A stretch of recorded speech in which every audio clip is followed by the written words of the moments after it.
बागलाण तालुक्यातील हरणवारी धरणात मासेमारीसाठी गेलेल्या 45 वर्षीय व्यक्तीचा पाण्यात बुडून मृत्यू झाल्याची दुर्दैवी घटना घडली। त्याला वाचवण्यासाठी पाण्यात उतरलेल्या दुसऱ्या युवकाला स्थानिक नागरिक व पोलिसांच्या तत्परतेमुळे सुखरूप बाहेर काढण्यात यश आले। ही माहिती जायखेडा पोलीस ठाण्याचे सहाय्यक पोलीस निरीक्षक सागर काळे यांनी दिली।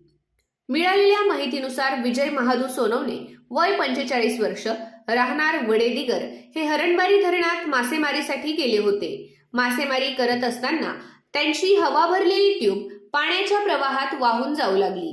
ती पकडण्याच्या प्रयत्नात ते पाण्यात उतरले, मात्र धरण ओव्हरफ्लो होत असल्याने पाण्याचा वेग आणि दबाव वाढलेला होता, त्यामुळे त्यांचा तोल जाऊन ते पाण्यात वाहू लागले।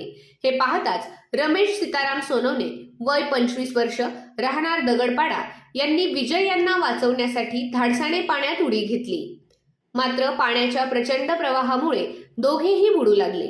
घटनेची माहिती मिळताच स्थानिक नागरिक व जायखेडा पोलीस घटनास्थळी दाखल झाले। अथक प्रयत्नांनंतर विजय महादू सोनवणे यांना पाण्याबाहेर काढण्यात आले। त्यांच्यावर घटनास्थळी छाती दाबून पाणी बाहेर काढण्याचा प्रयत्न तसेच CPR देण्यात आला। त्यानंतर त्यांना तातडीने उपचारासाठी रुग्णालयात हलवण्यात आले, मात्र वैद्यकीय अधिकाऱ्यांनी तपासणीनंतर त्यांना मृत घोषित केले। दरम्यान पाण्यात अडकलेल्या रमेश सीताराम सोनवणे यांना स्थानिक नागरिक व पोलीस कर्मचाऱ्यांनी दोरीच्या सहाय्याने सुखरूप बाहेर काढले।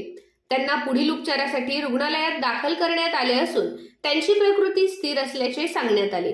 या संपूर्ण बचाव कार्यात सहाय्यक पोलीस निरीक्षक सागर काळे, दादाभाई मगरे, देवा गोविंद, महेश सोनवणे, पृथ्वीराज बारगळ, वळवी तसेच स्थानिक नागरिकांनी महत्त्वाची भूमिका बजावली।